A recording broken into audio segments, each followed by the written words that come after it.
Have you ever given everything to someone you love, only to realize they never saw you at all? This is the story of a man named Robert Miller, a quiet man, a hardworking man, a father who believed that love meant sacrifice. And for 35 years, he lived by that belief. He worked double shifts at the steel mill. He skipped vacations. He wore the same jacket for a decade because every dollar he earned went into one thing: his family, his son.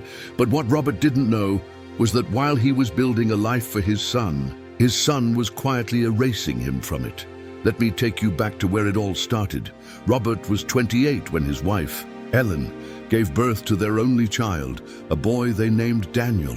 Robert remembers holding Daniel for the first time in that cold hospital room, looking down at those tiny fingers and making a promise. A promise that no matter what, Daniel would never go without.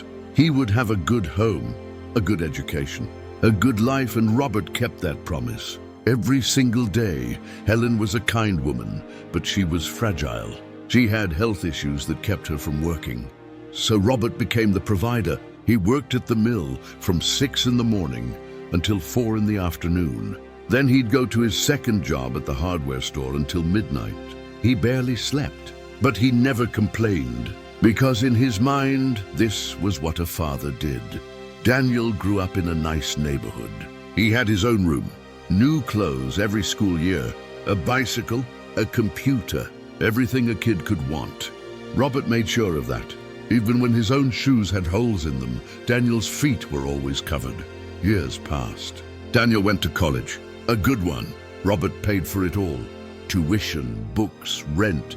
He even sent Daniel extra money every month so he wouldn't have to work part-time like other students. Robert wanted his son to focus on his studies, to have opportunities Robert never had. And Daniel, he thrived. He graduated with honors, got a job at a big law firm in the city, started making good money, real good money. And Robert, he was proud, so proud. He'd call his co-workers at the mill and brag about his son, the lawyer. He carried Daniel's business card in his wallet like it was made of gold. But here's the thing, Daniel didn't call much. He was busy, he said. Important cases, big clients. Robert understood, or at least he told himself he did. Then, 5 years ago, Helen passed away. It was sudden, a heart attack in the middle of the night. Robert found her in the morning, cold and still. The world felt like it stopped. But Daniel, he came to the funeral, stayed for 2 days, then left, said he had to get back to work. Robert stood at the grave alone after everyone left, staring at the fresh dirt, wondering when his life had become so silent. After Helen died, the house felt too big, too empty. Robert thought about selling it, but this was the house he'd bought with his own hands. The house where Daniel grew up, where Helen had planted roses in the backyard. He couldn't let it go, so he stayed, and he kept working. Even though his back hurt, even though his hands shook from years of heavy labor. He kept going because that's what Robert Miller did. He endured. Then 2 years ago, something happened. Daniel called, and for the first time in a long time, he sounded warm. He said he wanted to help. He said Robert had worked too hard for too long. He said it was time for Robert to retire and rest. Robert's heart swelled. His son, his boy, finally seeing him, finally caring. Daniel suggested something. He said, "Dad, let me take care of the house. You're getting older. The property taxes, the repairs, it's too much for you. Sign the house over to me. I'll handle everything. You won't have to worry about a thing. You can live there as long as you want. I just want to protect you." Robert hesitated, but only for a moment, because this was Daniel, his son, the boy he'd given everything to. Why wouldn't he trust him? So Robert did it. He signed the papers, transferred the deed, put the house in Daniel's name. Daniel assured him again and again, nothing would change. It was just paperwork, just to make things easier. And for a while, nothing did change. Robert kept living in the house. Daniel visited once, maybe twice. Life went on. Then, 6 months ago, Robert finally retired. He was 65. His body was worn out. His knees ached. His lungs wheezed from years of breathing in metal dust. But he'd made it. He'd worked his whole life, and now, finally, he could rest. He imagined quiet mornings, Coffee on the porch, maybe a small garden, a peaceful end to a hard life. But that's not what he got. 3 weeks after his retirement party at the mill, where only 4 people showed up, Robert received a letter. An official letter from a law firm, not Daniel's firm, a different one. He opened it with shaking hands, and what he read made his blood run cold. It was an eviction notice. The house, his house, was no longer his. And Daniel, his son, the boy he'd sacrificed everything for, was selling it. The new owners wanted Robert out. In 30 days, Robert read the letter 3 times. 4 times. His vision blurred. His chest tightened. He called Daniel, no answer. He called again, straight to voicemail. He left messages, texts, emails, nothing. Finally, a week later, Daniel called back. His voice was cold, detached, like he was talking to a stranger. "Dad, I need the money. I'm investing in a property. This house is worth a lot. You'll be fine. You can find an apartment." Robert couldn't speak. He tried, but the words wouldn't come. Daniel continued. "You signed it over. It's mine now, legally. There's nothing you can do." And then he hung up. Robert sat in the living room. The same living room where Daniel had opened Christmas presents, where Helen had sung lullabies, where a family had once lived, and he realized something. He had given everything, and in return, he'd been erased. But Robert Miller wasn't done yet, because in his desk drawer there was something Daniel didn't know about. A will, written just after Helen died. A will that would change everything, and when the truth came out, Daniel would finally understand the cost of betrayal. Robert didn't sleep that night. He sat in the dark living room, the eviction letter on the coffee table in front of him, staring at it like it might disappear if he looked long enough. But it didn't. The words stayed. Cold, legal, final 30 days. That's all he had. 30 days to leave the house he'd spent 3 decades paying for. The house where he'd raised his son, where his wife had taken her last breath, and Daniel didn't even have the decency to tell him in person. Robert's hands trembled as he picked up his phone again. He scrolled through old photos. Daniel as a baby. Daniel on his first day of school. Daniel at his college graduation, standing next to Robert, smiling wide. Robert had framed that photo. It was still on the mantle. He looked at it now, and for the first time he wondered if that smile had ever been real. The next morning, Robert drove to Daniel's office. It was a 2-hour drive. His old truck coughed and sputtered the whole way, but he didn't care. He needed to see his son, face to face, man to man. There had to be a mistake. There had to be something Daniel wasn't telling him. When Robert walked into the glass tower where Daniel worked, he felt small, out of place. The receptionist looked at him like he was lost. He probably looked it too, worn jeans, a faded flannel shirt, work boots that had seen better days. "I'm here to see Daniel Miller," Robert said, his voice quieter than he wanted it to be. The receptionist typed something into her computer. "Do you have an appointment?" "I'm his father." Her expression didn't change. One moment she picked up the phone, spoke quietly, then hung up and gave Robert a polite, empty smile. "Mr. Miller is in a meeting. He's unavailable." Robert stood there. "I'll wait." "Sir, he has meetings all afternoon. I can leave him a message." "I'll wait." And he did. For 3 hours, he sat in that sleek, modern lobby with its leather chairs and glass walls, watching well-dressed people walk past him like he was invisible. His back ached. His stomach growled, but he didn't move. Finally, at 4:30, Daniel came down. He didn't look surprised to see Robert. He looked annoyed. "Dad, what are you doing here?" Robert stood up. His knees cracked. "I need to talk to you." Daniel glanced around, clearly uncomfortable. "This isn't the place." "I told you, I'm busy. You're kicking me out of my house. It's not your house anymore." Daniel's voice was flat, matter of fact. "We've been over this." Robert felt something break inside him. "Daniel, I gave you everything. Everything I had. I worked myself to the bone so you could have a good life. And this is how you repay me." Daniel sighed, like Robert was being unreasonable, like he was the problem. "Dad, you're being dramatic. It's just a house. You can get an apartment. Social Security, your pension, you'll be fine. Just a house?" Robert's voice cracked. Your mother and I bought that house when you were 2 years old. She planted roses in the backyard. You learned to ride a bike in that driveway. That house is all I have left of her. Of us, Daniel's jaw tightened. I don't have time for this. I have investors waiting. The sale is going through. You signed the papers.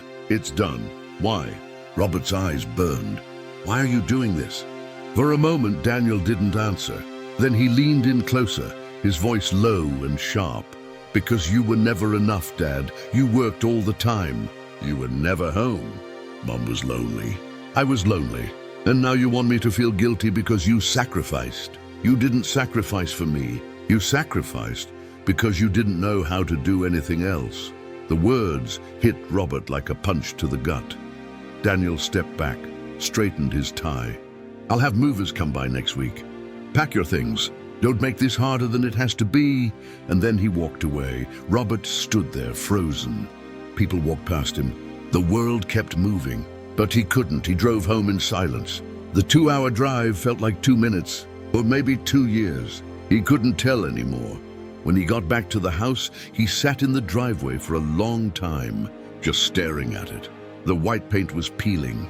The roof needed work. The porch steps creaked, but it was home, and soon it wouldn't be. That night, Robert went through the house, room by room. He touched the walls, ran his fingers over the scratches on the kitchen counter from when Daniel had dragged his toy trucks across it. He stood in Daniel's old bedroom, which still had posters on the walls, a baseball trophy on the shelf. He went into the bedroom he'd shared with Helen, sat on the edge of the bed, and for the first time since her funeral, he cried, not because he was losing the house, but because he was losing the last piece of the family he'd spent his whole life building, and Daniel didn't care. The next few weeks passed in a blur.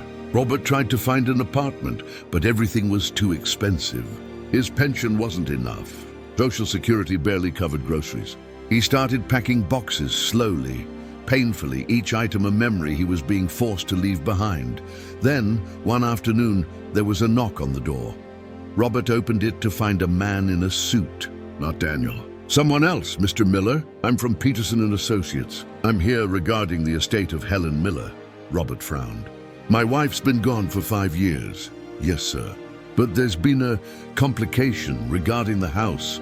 Robert's heart pounded. What kind of complication? The man pulled out a folder, opened it, and handed Robert a document.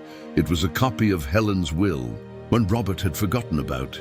And in it, Helen had done something Daniel didn't know about. She'd left the house, not to Daniel, but to Robert, in a trust. One that couldn't be touched, couldn't be transferred, couldn't be sold, not without Robert's consent, which meant the papers Daniel had made Robert sign. They were worthless. The house was still Robert's, and Daniel had just committed fraud. Robert looked up at the lawyer, his hands shaking. What does this mean? The man smiled. It means, Mr. Miller, that your son doesn't own this house. You do, and he's about to find out the hard way. Robert sat at his kitchen table, the lawyer's papers spread out in front of him. His hands were still shaking. But this time it wasn't from fear. It was from something else. Something he hadn't felt in a long time. Power. Helen had protected him. Even from the grave, she'd seen what he couldn't. She'd known that one day, someone might try to take advantage of Robert's kindness, his trust. So she'd created a legal trust, ironclad, untouchable, that made sure the house would always belong to Robert, no matter what papers he signed, no matter what anyone told him. Daniel had no idea. The lawyer, Mr. Peterson, leaned back in his chair. Your wife was a smart woman, Mr. Miller. She set this up quietly. Didn't even tell you, from what I can see in the notes. Maybe she thought you'd never need it. But here we are. Robert stared at the document. So the sale, it can't go through. Not legally, no. The moment the buyer's attorney runs a title search, and they'll discover the trust. The sale will be voided. And your son, Peterson paused. Well, he'll have some serious legal problems. Selling property you don't actually own is fraud, Mr. Miller. That's a felony. Robert's stomach twisted. A felony? Daniel could lose his law license, go to prison. His son, Peterson, must have seen the conflict on Robert's face. I know this is hard. But you need to understand, what your son did wasn't just wrong. It was criminal. He tried to make you homeless. He manipulated you into signing away your rights. And he did it knowing exactly what he was doing. Robert closed his eyes. He thought about the boy who used to climb into his lap and ask him to read bedtime stories. The teenager who'd hugged him after his high school graduation. The young man who'd promised to make him proud. Where had that person gone? Or had he never really existed at all? What do I do now? Robert asked quietly. Peterson gathered the papers. That's up to you. You can file a complaint, press charges, or he hesitated. You can confront him. Let him know you know, and let him decide how he wants to handle this. Robert thought about it for a long time. Then he nodded. I want to see him. One more time. 2 days later, Robert drove back to Daniel's office. But this time he didn't wait in the lobby. He called ahead, told the receptionist it was urgent. Legal matter. And this time, Daniel saw him right away. When Robert walked into Daniel's office, his son looked different. Confident. Smug, even. Like he'd already won. Dad, I told you not to. The house isn't yours. Daniel stopped mid-sentence. What? Robert pulled out the trust document and placed it on Daniel's desk. Your mother set up a trust years ago. The house can't be sold without my consent, which means the papers I signed. They don't mean anything. Daniel's face went pale. He grabbed the document, scanning it quickly. His hand started to shake. This can't be real. It's real. The lawyer confirmed it. The sale you set up, it's fraud, Daniel. Felony fraud. Daniel looked up, panic flashing in his eyes. Dad, I didn't know. Yes, you did. Robert's voice was steady now, strong. You knew exactly what you were doing. You lied to me. You manipulated me. You tried to throw me out on the street so you could make money off the house I spent 30 years paying for. Daniel stood up, pacing. Okay, listen. We can fix this. I'll call the buyers. Cancel the sale. No one has to know. I know. The words hung in the air. Daniel stared at his father. And for the first time, Robert saw something in his son's eyes he'd never seen before. Fear. What do you want? Daniel asked, his voice barely above a whisper. Robert looked at him, really looked at him, and he realized something. He didn't recognize this person anymore. I want you to understand what you did, Robert said quietly. I want you to know that I gave you everything. My time, my money, my life, and you took it all and threw it away like it meant nothing. Daniel's jaw clenched. I worked hard for everything I have. You think just because you paid for college, I owe you forever? I don't want you to owe me, Daniel. I wanted you to love me. The room went silent. Daniel looked away. Robert took a deep breath. I'm not pressing charges. I'm not going to ruin your career, but I want you out of my life, completely. You're not welcome in that house. You're not welcome at my table. As far as I'm concerned, I don't have a son anymore. Daniel's head snapped up. Dad, don't! Robert's voice cracked. Don't call me that. You lost that right. He turned and walked toward the door. Wait. Daniel's voice was shaking now. What about? What about when you're gone? The house? Robert stopped. Didn't turn around. I'm leaving it to a charity. One that helps homeless veterans. People who actually sacrifice something. Who actually gave without expecting anything in return. He heard Daniel's breath catch. You'll get nothing, Daniel. Just like you gave me. And Robert walked out. 6 months later, Robert was still in the house. He'd fixed the porch steps, painted the front door, planted new roses in the backyard next to Helen's old ones. He was alone. But he wasn't lonely anymore because he'd learned something important. Sacrifice means nothing if it's not valued. Love means nothing if it's not returned. And sometimes the people you die for are the same people who'd let you die alone. Robert had spent his whole life building a home for his son. And in the end, his son had tried to tear it down, but Robert was still standing, and the house was still his. One evening, as the sun set over the neighborhood, Robert sat on the porch with a cup of coffee. He looked at the street, the trees, the sky turning orange and pink, and he smiled. Not because he'd won, but because he'd finally let go. Daniel never called, never wrote, never apologized. And Robert was okay with that because some betrayals can't be forgiven, and some people don't deserve a second chance. Moral, you can give someone everything and still mean nothing to them. True character isn't shown in what people take, it's shown in what they give back. Robert learned the hardest way that love without respect is just exploitation. And sometimes, the greatest revenge isn't destruction, it's simply walking away and reclaiming your peace.